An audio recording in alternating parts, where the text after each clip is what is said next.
Hello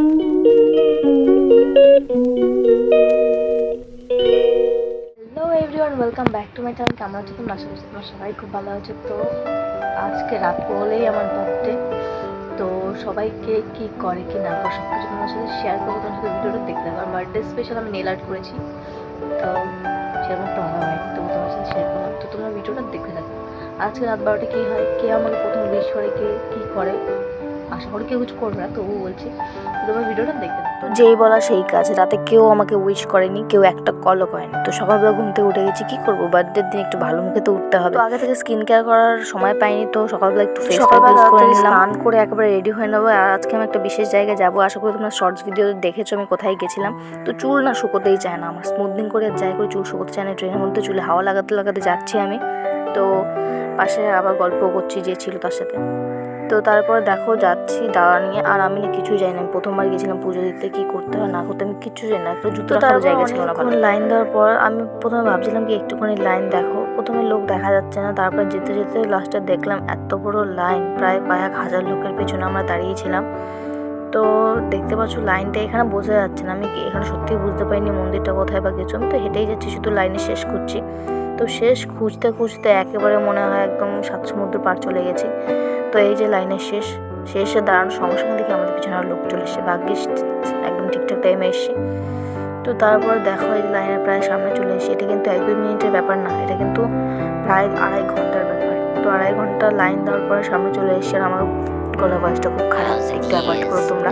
যাই হোক, তো চলো। আর এই ফুচকা দেখে না আমার খুব লোভ লাগছিল, যেন মাঝখানে আমি অসুস্থ হয়ে গেছিলাম। তো এই যে বড় মার মুখটা সত্যি বলছি আমি ঠিক করে দেখতে পাইনি। আমি বাড়িতে এসে ভালো করে দেখছি, কারণ আমি খুব নাটা। তার থেকে বড় কথা আমি চশমা পরিনি, মুখটা ব্লার ছিল। তো আশা করি আমি অনেক পাপ করেছিলাম, তাই আমার সেই সৌভাগ্যটা হয়নি ঠিকঠাকভাবে দেখার। তো আর সেদিন খুব ভিড় ছিল, খুব যাকে বলে। আমি জানতাম না কোন কোন দিনে ভিড় থাকে, আর আমার অনেক ভুলভ্রান্তি হয়েছে। তো আশা করি বড় মা যদি চায় আমি নেক্সট টাইম আবার যাবো, গিয়ে নিজের ভুলগুলো শুধরে নেবো। তো চলো স্টেশনে চলে এসেছি, ট্রেনের অপেক্ষা করবো। তার মধ্যে বাড়ি থেকে কতবার কল এসছে, আমার জন্য সবাই ওয়েট করছে রান্না বান্না করে। তো চলো দেখা যাক হয় কি না হয়। তো আর আমাকে 3 পিস পরে কেমন লাগছে অবশ্যই কমেন্টে জানিয়ে, তাহলে আমি এরপর থেকে ওটাই পরবো।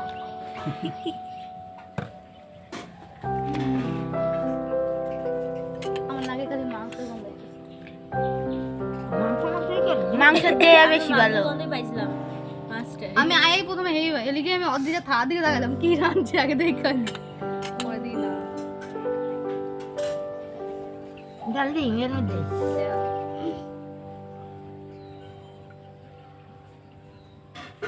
তো এখানে দেখতে পাচ্ছ আমার দিদা আমাকে খাইয়ে দিচ্ছে। তো প্রায় অনেক দিন ধরেই শুধু মাকে বলছি যে আমার একদিন ইচ্ছা দিদা আমাকে খাইয়ে দিই। তো আমার দিদা সচরাচর কাউকে খাইয়ে দেয় না, আর নিজের থালায় তো কাউকে খেতে দেয় না, কারণ বয়স্ক মানুষ তো অনেক প্রার্থনা করে অনেক কিছু করে তারা খেতে বসে। তো আমি অনেক খুশি আজকে যে দিদা আমাকে খাইয়ে দিচ্ছে।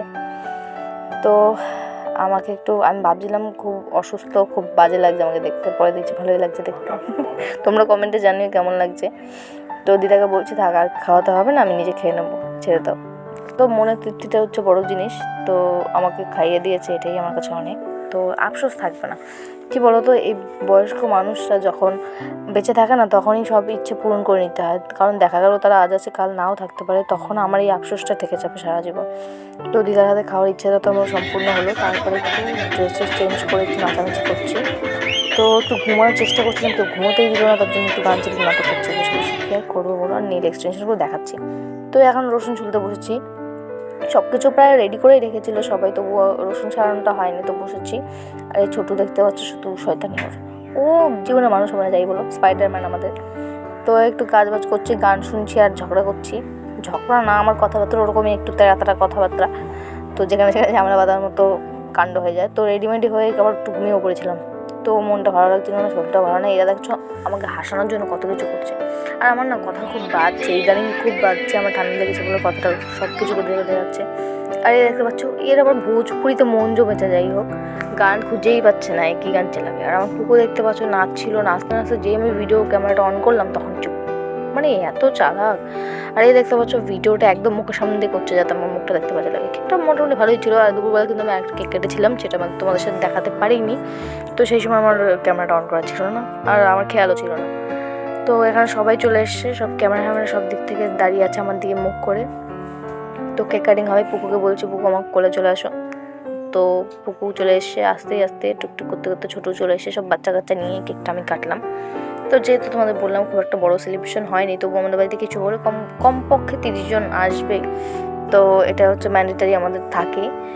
তো ভাবছি এটাই আমার শেষ বার্থডে, এরপর আর কিচ্ছু করবো না। সবাই দেখতে পাচ্ছ ভয়, স্প্রের ভয়ে একদম দেয়ালের সাথে সেটে গেছে, এখানে ওখানে লুকিয়ে গেছে, ফ্রিজের কোণায় ঢুকে গেছে।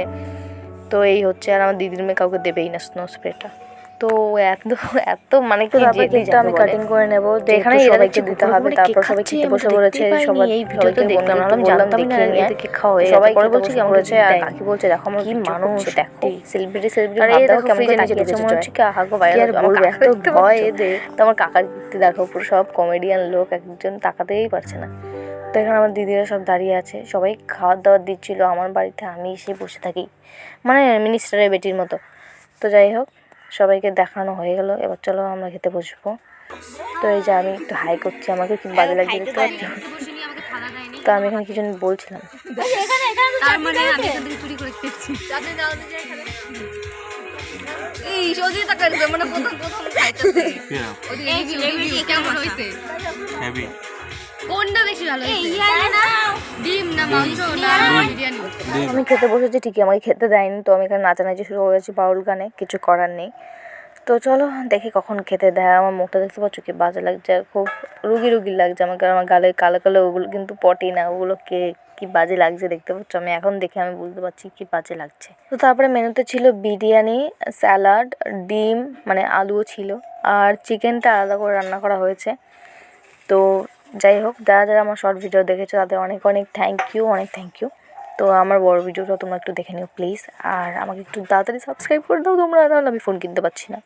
এত দিনে আমি 2 বছর 2.5 বছর ধরে আমি ইউটিউবে ভিডিও করছি, কিন্তু আমাকে কেউ তোমরা সাবস্ক্রাইব করো না। এত কিপটে কেন তোমরা? সবাইকে যারা নাকি আজে বাজে ভিডিও করে তাদের তোমরা সাবস্ক্রাইব করো, আমাকে সাবস্ক্রাইব করতে কষ্ট হয় তোমাদের। যাই হোক, এটা থ্রেড না, এটা ভালোভাবেই বলছি। প্লিজ সবাই একটু সাবস্ক্রাইব করো, ভিডিওগুলো দেখো, তাহলেই তো আমার ভিডিওটা ভালোভাবে আরও করার চেষ্টা করব। তারপরে এখানে দিয়ে দিয়েছে চিকেন কষা, যাকে বলে আমার পাশাপাশি অনেক শব্দ হচ্ছে আমার পাশাপাশি। এখানে একটু সলিড পিস ছিল, আমি দিয়ে দিয়েছি, আমি সলিড খাই না, খুব বাজে লাগে। তো কারা চিকেনের হাড্ডি খেতে ভালোবাসো আমাকে বলো কমেন্টে। আর আমার বাইরে অনেক শব্দ হচ্ছে, সেটা একটু স্কিপ করো, তোমরা অ্যাভয়েড করে যাও, কিচ্ছু করার নেই। তো ভালোই হয়েছিল মোটামুটি, বিরিয়ানিটা একটু লবণ কম হয়েছিল, কিন্তু গ্রেভি দিয়ে খেলে একদম পারফেক্ট। তো ভিডিওটা এই অবধি ভালো লাগলে লাইক কমেন্ট শেয়ার সাবস্ক্রাইব করে দেওয়া হবে পরে ভিডিওতে।